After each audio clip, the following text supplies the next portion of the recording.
Mais uma vez estamos juntos para o nosso estudo em grupo das obras de André Luiz. Lemos agora Os Mensageiros, o capítulo 43. Antes da reunião. Os preparativos espirituais para a reunião eram ativos e complexos. Chegamos de regresso à residência de Dona Isabel quando faltavam poucos minutos para as 18 horas, e já o salão estava repleto de trabalhadores em movimento. Observando com estranheza determinadas operações, fiz algumas perguntas ao nosso orientador, que me esclareceu com bondade.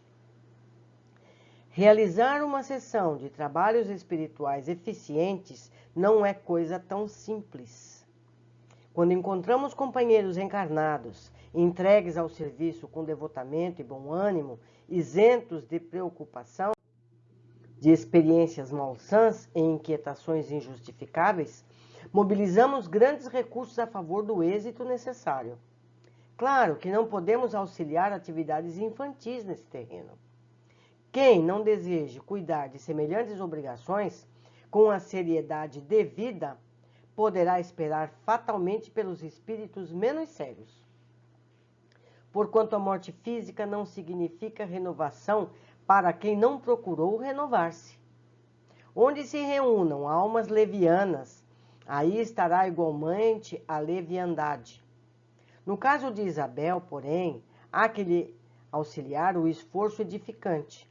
Em todos os setores evolutivos é natural que o trabalhador sincero e eficiente receba recursos sempre mais vastos. Onde se encontra a atividade do bem, permanecerá a colaboração espiritual de ordem superior. Calara-se bondoso o amigo e continuei reparando as laboriosas atividades de alguns irmãos que dividiam a sala de modo singular, utilizando longas faixas fluídicas. Aniceto veio em socorro da minha perplexidade, explicando atencioso. Estes amigos estão promovendo a obra da preservação da vigilância. Serão trazidas aos trabalhos de hoje algumas dezenas de sofredores, e torna-se imprescindível limitar-lhes a zona de influenciação neste templo familiar. Para isso, nossos companheiros preparam as necessárias divisões magnéticas. Observei admirado que eles magnetizavam o próprio ar. Nosso instrutor, porém, informou gentil. Não se impressione, André. Em nossos serviços, o magnetismo é força preponderante. Somos compelidos a movimentá-lo em grande escala. E sorrindo concluiu. Já os sacerdotes do antigo Egito não ignoravam que para atingir determinados efeitos é indispensável impregnar a atmosfera de elementos espirituais, saturando-a de valores positivos da nossa vontade. Para disseminar as luzes evangélicas aos desencarnados, são precisas providências variadas e complexas, sem o que tudo redundaria em aumento de perturbações. Este núcleo é pequenino, considerado do ponto de vista material, mas apresenta grande significação para nós outros. É preciso vigiar, não o esqueçamos. Enquanto as atividades de preparação espiritual seguiam intensas, Dona Isabel e Joaninha, noutra ordem de serviço, chegaram ao salão dispondo arranjos diferentes. Usaram largamente a vassoura e o espanador. Revestiram a mesa de toalha muito alva e trouxeram pequenos recipientes de água pura. A uma ordem de um dos superiores daquele templo doméstico, espalhavam os vigilantes em derredor da moradia singela. Nos menores detalhes estava a nobre supervisão dos benfeitores. Em tudo a ordem, o serviço e a simplicidade. Logo após alguns minutos, além das 18 horas, começaram a chegar os necessitados da esfera invisível ao homem comum.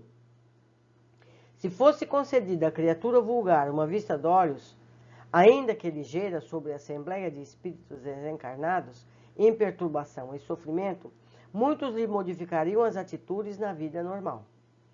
Essas afirmativas Devemos incluir igualmente a maioria dos próprios espiritistas, que frequentam as reuniões doutrinárias, alheios ao esforço autoeducativo, guardando da espiritualidade uma vaga ideia, na preocupação de atender ao egoísmo habitual. O quadro de retificações individuais após a morte do corpo é tão extenso e variado que não encontramos palavras para definir a imensa surpresa. Aqueles rostos esqueléticos causavam compaixão. Chegavam ao recinto aquelas entidades perturbadas, em pequenos magotes, seguidas de orientadores fraternais. Pareciam cadáveres erguidos do leito de morte. Alguns se locomoviam com grande dificuldade. Tínhamos diante dos olhos uma autêntica reunião de coxos estropiados, segundo o símbolo evangélico. Em maioria, esclareceu Aniceto, são irmãos abatidos e amargurados que desejam a renovação sem saber como iniciar a tarefa. Aqui poderemos observar apenas sofredores dessa natureza, porque o santuário familiar de Isidoro e Isabel não está preparado para receber entidades deliberadamente perversas. Cada agrupamento tem os seus fins. Atentemos. Com efeito, os recém-chegados estampavam profunda angústia na expressão fisionômica. As senhoras em pranto eram numerosas. O quadro consternava. Algumas entidades mantinham as mãos no ventre, calcando regiões feridas. Não eram poucas as que traziam ataduras e faixas. Vamos lembrar que esse fato se deu na década de 40 do século passado.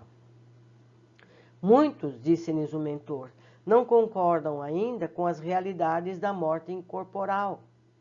E toda essa gente, de modo geral, está prisioneira da ideia da enfermidade. Existem pessoas que vocês, como médicos, as terão conhecido largamente, que cultivam as moléstias com verdadeira volúpia. Apaixonam-se pelos seus diagnósticos exatos, acompanham no corpo, com indefinível ardor, a manifestação dos indícios mórbidos. Estudam a teoria da doença, de que são portadores, como jamais analisam um dever justo no quadro das obrigações diárias. E quando não dispõem das informações nos livros, estimam a longa atenção dos médicos, os minuciosos cuidados da enfermagem e as compridas dissertações sobre a enfermidade de que se constituem voluntárias prisioneiras. Sobrevindo a desencarnação, é muito difícil o acordo entre elas e a verdade, porquanto prosseguem mantendo a ideia dominante. Às vezes, no fundo, são boas almas, dedicadas aos parentes do sangue e aproveitáveis na esfera restrita do entendimento a que se recolhem, mas, no entanto, carregadas de viciação mental por muitos séculos consecutivos. E num gesto diferente, nosso instrutor considerou: demoramos-nos todos a escapar da velha concha do individualismo. A visão da universalidade custa preço alto e nem sempre estamos dispostos a pagá-lo. Não queremos renunciar ao gosto antigo. Fugimos aos sacrifícios louváveis.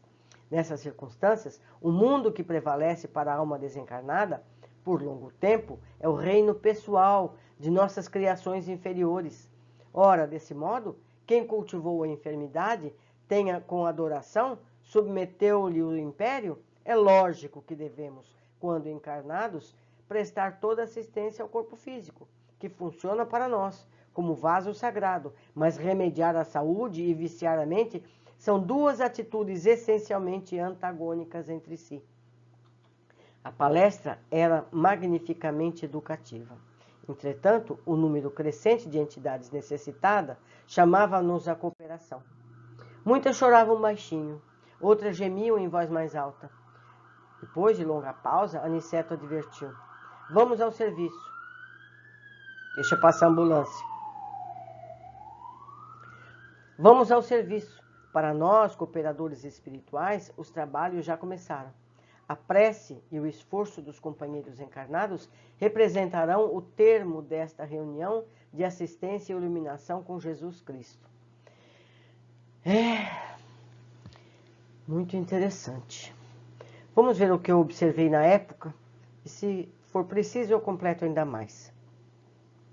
Voltando à casa de Isabel para a reunião da noite, André observou grande movimentação dos espíritos auxiliares. Aniceto explica que nos locais onde o trabalho é sério, existe a cooperação da espiritualidade, não ocorrendo o mesmo onde os interesses são fúteis. Então, é importante observar isso. Qual é o caráter da reunião que nós comparecemos, certo? Esses espíritos estavam delimitando o espaço com faixas fluídicas de proteção. Receberiam à noite muitos espíritos sofredores, e esses seriam isolados nesses espaços, de modo a preservar a família de Isabel. Esclarece que se utilizam largamente as forças magnéticas para essas entidades. Mais uma vez, temos a informação que os centros com finalidades produtivas têm a proteção necessária para o bem comum. Não são portas materiais que nos protegem, mas as portas magnéticas feitas pelos protetores desses locais, e as quais nós merecemos. A gente tem que fazer por merecer. Então, os coordenadores de um centro espírita precisam ter a mente focada nesse sentido.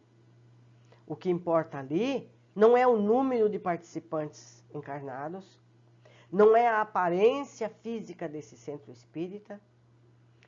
O que importa é a fraternidade ali expressa, o interesse em servir tanto os encarnados como os desencarnados de forma voluntária.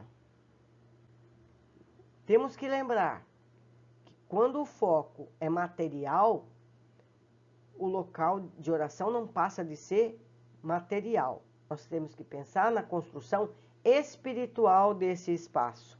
Então nós vamos merecer ter portas fluídicas, magnéticas, que separem os necessitados daqueles que tratam. Precisamos ter isso em mente. E o mesmo serve para as nossas residências. Nós precisamos ter pensamentos equilibrados, fraternos, longe de considerações negativas, para que possamos merecer e construir com nossa atmosfera um mundo magnético protetor. Aniceto cita os sacerdotes do Egito, que conheciam as necessidades de impregnar a atmosfera de boas vibrações para atingir os resultados positivos. Cada santuário tem o seu fim, explica Aniceto. A casa de Isabel recebe apenas espíritos sofredores. Não tem como atender perversos, obsediados, perseguidores. Não é ali o lugar. Assim como as clínicas de doentes físicos, materiais, cada um tem a sua especialidade. O da Isabel era atender os sofredores, porque era um pequeno núcleo de boa vontade. Aniceto esclarece que a maioria daquelas pessoas que se fixava exageradamente em suas doenças, quando ainda encarnados e nem mesmo acreditavam que estavam mortos. E lembrando o que eles disseram, muitos deles eram pessoas boas, fraternas, que cuidavam dos seus entes queridos, eram operosas. Mas eles se fixavam tanto nos seus males físicos que não conseguiram receber de imediato o que elas têm como merecedoras, por terem sido pessoas boas. A doença para eles era mais severa, era mais importante até do que os gestos fraternos que elas tinham. Então elas precisam primeiro se livrar dessa obsessão pessoal pela doença que tem. Então nós devemos tratar a doença como aquilo que ela é, um agente corretor de nossas mazelas. E pensar positivamente, eu vou me curar, eu vou me corrigir, e isso vai passar e eu vou poder ter uma vida plena. Foi um grande prazer estar com vocês, nós aprendemos muito aqui nós todos juntos, e eu espero os comentários de vocês, nas áreas adequadas para isso, seja no Facebook, seja aqui no YouTube, que eu responderei com muito carinho, com muita alegria. Um grande abraço, até o nosso próximo encontro.